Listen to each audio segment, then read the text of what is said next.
So, without Shonale Nale, you can see for yourselves, this is today's guest, right? With that said, right? Irma, no more so, at the meantime, let's do this right.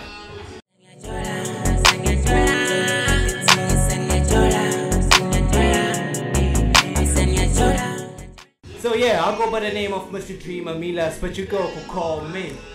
It's first cute. Welcome to yet another episode. And just to clarify, just in case you're a first time viewer, I'm no love doctor, I'm no here and there. Yeah, welcome to Umjolo at Umjolo_411 on Instagram. Without further ado, Doras, please come closer to me. Come closer. If you do have an Instagram account, share it. No, unfortunately I don't. Yeah. Okay, I'm Londeka, Khumalo, in Springfield. I'm a dancer, also an actress. Go but dancing is my passion for now. Yeah, so this is me. Facebook, WhatsApp, on Facebook, it's Londeka. Yeah. And my WhatsApp, I also have a WhatsApp account, it's a business account. WhatsApp number is 081 437 0051. Mpindele futhi 081 437 0051. Alright, with that aside, since you have Jolo, we have to speak Umjolo related questions. I'm gonna go about asking them questions and we take it from there. Have a conversation, it's a discussion basically, yeah? So yeah, before starting, financial status Are you single, taken, complicated, married, what's happening? It's complicated, so I mean, up and down. Right? Up and down. Yes. No,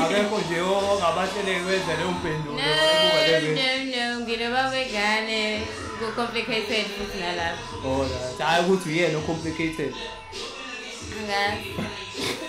Alright, with that out of the way. So yeah, Simota, baby daddy, and yourself, would you like to spend a little time with the same like that?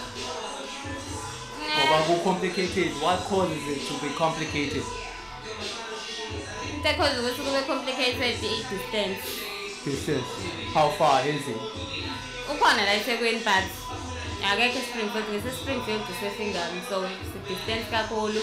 And umuntu ohlezi sebenza njalo. Usebenza like Monday to Tuesday, offer Tuesday kuphela.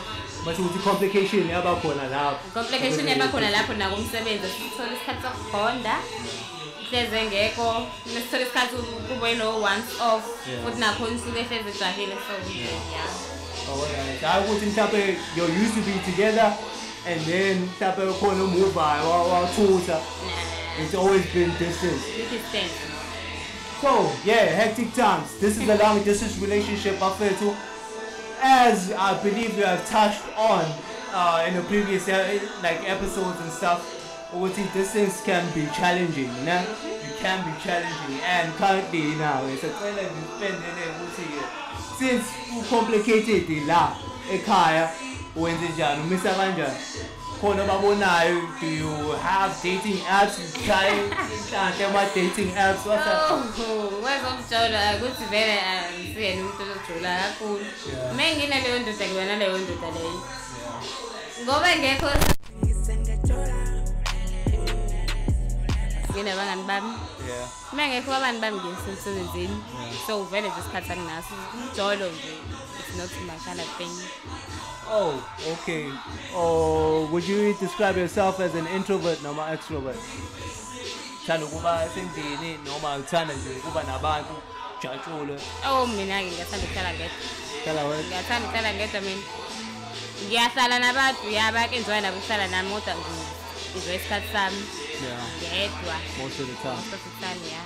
All right, I respect that. I respect that fully. And then, what else? Right now, you're living with in-laws. You know. And baby daddy gets to see it often. I would imagine no, I know. We are told that ngoba nayo uyamenzela izinto ekumele zimenzele zona. Mhlawumbe kube akamenzele izinto ekumele menzele zona njengobaba. Ngabe ngiyamncintsha. Oh. But we suppose to that's I guess you corner khamba phambili. Bese kuthi ke yeah. Bese kuthi umuntu esilisa wamgcina nentokazi. I'm having wait, Matt, it's a very complicated situation. It's not complicated. You want to say no element of that boy. I'm going to so lie. Hey, so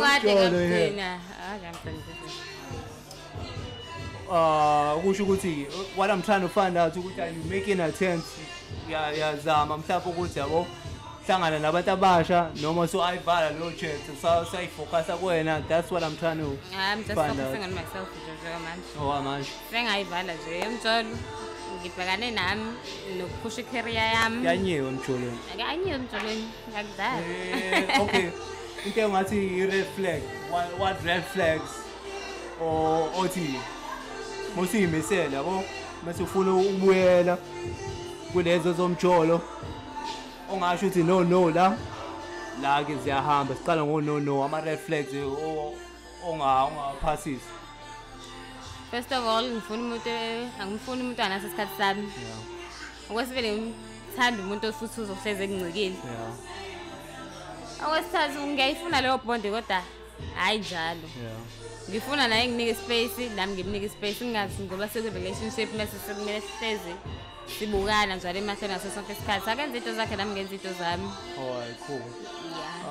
Yeah. Ama yes ngithanda umuntu osebekhona mengimdinga kodwa not all the time kodwa mengimdinga mengithi ngiyakudinga ke manje lesikhathi wena angano mhlawumbe sekuthi baby daddy noma sekungeyinto kodwa kathi previously nje buncekiwe wena bese bunomuntu ocling strong. Not really, kodwa bekhona bengitheka kodwa nje angiyifunde leyo nto. Was too much. It was too much. Ngifuna mina ngithanda sithandani hey kodwa unginike space sami futhi angifuna ungigada ukuthi ngasikhathi seningenzani like sesishadile no. Ngifuna unginike space sami nami ngizokunika space sakho futhi angeke ngicasuke umuntu uhleli nolova pha. Ngoba nami ngiyahlala namasekeni ngiyahlala neskin sami. Futhi angifuni umuntu ozothi okay angiphuzi mina utshwala mina ngiyaphuza utshwala. Hayi ngiyaphuza utshwala. Kuba nzima misunderstanding ibaningi. Mina ngiyaphuza utshwala futhi kodwa ngifuna ukuba indoors ngiphuza ngaso sonke isikhathi angifuni ukuba ngaphandle. Futhi ngifuna umuntu ozongigada ukuthi ngasikhathi seningenzani ngikephi. Ungakangifaki iringi no angifuni lotho. Yeah. Hayi noted. Nami ngiyafisa ukuba nomuntu bese ophuza bese senza izinto nje futhi.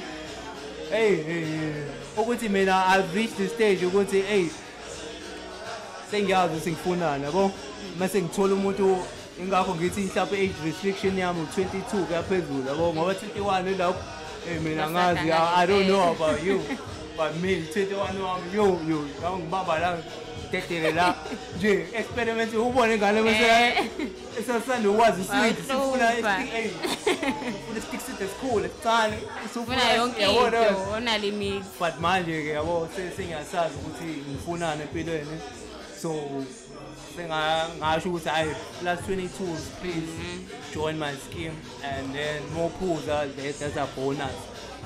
So yeah, as I said yabo ne restriction into engifuna nengayifuni but at the same time angikho picky ke kumjita wena intombazana so asifani ngalapho. So yeah ama dates or prioritize ukuthi manje fanele keep samathi ukuthi mhlaka banibane ukuthi angisekele lo muntu lo uthandayo ukuba in public isikhathi esiningi. Ngifuna at least mina ukuthi ufuna ungenzela something nice or something special sibe sendlini indoors angisho ukuthi mase indoors going to have sex kodwa nje ungispoile khona la endlini noma ungenze le picnic lencane base dining room ungispoile khona lapha hayi ukuthi kumele ungikhiphe njalo seyona date futhi another thing mina umuntu uqala ngibheke yena ukuthi unjani financial understand futhi ukuthi okay uyazama kanakho angeke ngimxine ukuthi ngaso sonke isikhathi ngikhiphe nokuthi ngimdemand ukuthi okay ngifuna ukuthi menganakhe nga-afford it's fine as long as izongenza ngibe happy ngalokho encane ngika kona angeke ngize ngimkhokhe kodwa ukuthi bheka i-situation yomuntu ukuthi kanjani ungabe usumpressurize mfethu uthola ukuthi nawe vele nawe uyayipatanisela Labambisana into engikholelayo nabo ukuthi emjobeni kufanele ukuba kanjalo. So, what else can you touch on? What else? What else is spicy out there? I don't want. Sex is overrated at the same time. Ne, angisho ukuthi. Okay. Thing I mentioned now, in a relationship, whichever one, I'm thinking me. My sex appetite is here. That's what thing happen now. Now I'm about to go and give him me time. I won't miss it when I get woman pig in the sex department. We don't phone our call. No phone left. What's happening? Ngifuna futhi mangifuna ngicela ukuyithola ungangitshela ukuthi ukhathele ngalula ngoba ngiyifuna ngithi so far sanenhlanhla ukuthi umitha abantu abakumithayo kulo noma njalo kube wena ufuna wakho anginayo le tata leyo bangimitha ay lucky so yeah man what else let's touch on what else is spicy. I had some topics in mind, but Cecilia, they just vanished. They just vanished out of the blue. So let me pull out these. So, mbuzo we launch now. Let me go through those mbuzos, right? Now Facebook, right? Manga ama message wangaphendulanga mostly abafana manje ngakhulu over 20 message ukuthi ifone yamjida ojola nayo uvamise ukuyicheck no nganginaso leso sikhathi ngoba uzoyithola lento eyifuna ngoba ngizothola lento engifuna misi yasixabanisa kusemnandi ke lapho yabona ke kusemnandi so wakwayithola kwi situation unabo abangani right so lokuthi ebuganeni benu ubona mekhona mhlawumbe uzomeet up nabafana ne so lokuthi semplanile ukuthi hayi ngizomeet up nosibani yabo first time meet up lapho yabo so yeah uthe uza nomngane mase ke yeah we take it from there yabo lo sibapikene bona nina zo first time meet up yabo mase ke kwi meet up uvela uchaza umngane I've been there. Nabona ukuthi okay connection ayikho iphambene kodwa seniyasaba ukusho ukuthi ekuse ngiyachazeleka umngane wakho ufike naye lento okhwadi lento leyo ilento ifike yenze ukuthi abantu ufike bajola yabo thola ithi connection ayikho yabo lo bese bagabhene thola ukuthi umngane wakho sedethi ex kanti ade bafunana noma umbone kuqala musuka like mase zokintroduce abantu bakho kodwa bengamboni ingane kuqala lona hey strong no fight welcome to Umjolo so yeah what else can I touch on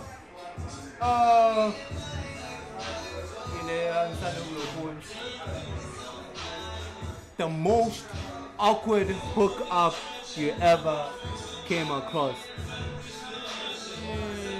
noma ngabe meet up mhlawumbe ukuthi the most awkward nje I'm looking for a meet up when you meet a person that ujola ku Facebook yo what a very back then ngangisabhayiza back then How long ago? 2 years ago. 2 years ago is Yeah, not it was long ago. 2016. 2016. 2016. That's 5 years ago. 2016. I met this guy on Facebook. Very cute, very charming, and very handsome. Nezinto ezishiqhaza. Oh, guys, kumele uhlangane naye. Uguy lenhlobo le postayo like kube kunemali and stuff. Nawe ke njengentombazane isabhayiza vele sayingalo uthatheke. Angihambe ngiyekena uguy mangizafike oqala nje uyafika be 10 off indlela wayegqoke ngayo uguy. Esibili imali yokugibela kunika u10 isenkonto. That's what I'm trying to pay. I say no. On the date. Wow. Bona kwabe flop ngagcina lapho sekhaya ngamblocker. Ngifuna ngalo sizaphinde ngihlanganise naye. Kwabe flop there. Ima ngomblocker WhatsApp. Ngamblocker WhatsApp, ngamblocker Facebook. Blacklist kwama calls like yonke indawo ngangasafuna into ethi yena. Yo. That's bad. Nanikhulumisene ukuthi hayi sicela ukuthi mhlawumbe ngiyashodela sicela ungisiza ngalana ukuthi ngizophumelela. Uyena umfana volunteer. Wangisukela phela ngithena uza ngalokho ukuthi kube kunemali kade ngenza islim. Wangifonela sicela sihlangane kanjani on the dates ngizokhipha. Okay, Mr. Ufana R100 uphethe card. Ethi card la decline. Ngiyambona mina sibevele ngana imali into sekunqina nje ukusho ukuthi bana okay fine ngivele ngicasuke from there ngithi ngicela ukugoduka. Ethi okay fine ngizokunikeza ke imali yokugibela London and stuff. Ngithi mina okay fine that's imali yokugibela. Anginike u10 o 5 rand about 2. Uhleza boys. Washo ukuthi vele ngangicovered ngahamba ngicasuka indlela yonke ngibheke ekhaya ngathi nje no umjolo wa Facebook. Yeah. I found catfish of pay. But another thing. Hey, how can we ask your cash with you? Wangisiza ukuthi ngibe wise. Ngoba bethu it's a first, especially first time meetup. Noma uthenjiswa kanjani? Hey, unesibindi wena lo hamba nemali bethu uthenjisiwe ukuthi uzoyithola phambili uhambe naye exactly. Hayibo. Ugcina ulala phandle. Lala phandle. Umuntu esimsusa phambili sekujikela ayikhange. Ngekwazi. Mo plan ukuthi uzongicisha wena. Oye, yajika. Hey, ngaba bangani manje? Ajika indaba endlini basically. Aplaza ajika indaba endlini. So, yeah. A last one. What else? What? Ngifuna nje bese relate nawo umuntu not just girls per se. When I get confession onayo mhlawumbe. Hayibo. Ayikho. How many exes do you have? Hawu ma. Noma uhamba ngale system ukuthi once ex usamaz. Ukuba khona laba ngingasho ukuthi lo usa ex yami bakhona lokho ukuthi okay sengadlula sekuyipast yami le ngisangena ungasho ukuthi mase ubala ama ex kodwa ababala bona la angibabali ngoba sekuyipast sengibabala kuyipast angisasho ukuthi umuntu uyi ex bese kuba khona lo mina for mina ex ngithatha njengomuntu akwaphusha khona engaphusha futhi anginethemba ukuthi sisangaqhuba yona ex ex yami mina ngokwami ngibona kanjalo thina angazi noma mina kuphela thina la art bethu lo ungaqabelisanga doesn't count nigga fuck that so yeah I believe we covered everything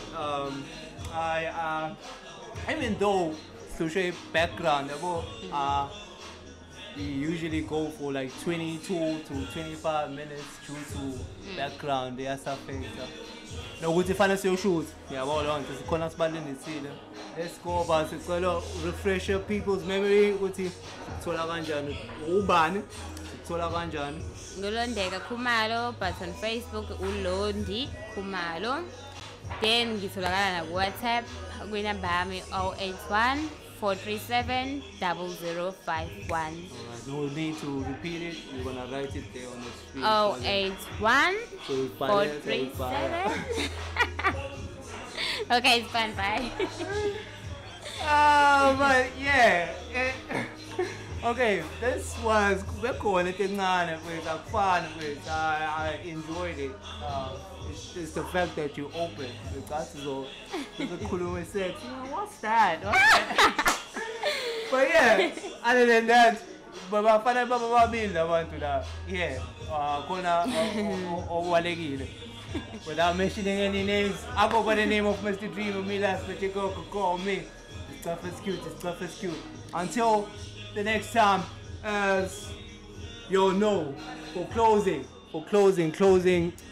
Nzothi bafethu umjolo mnandi kabi. Please, let's not complicate it.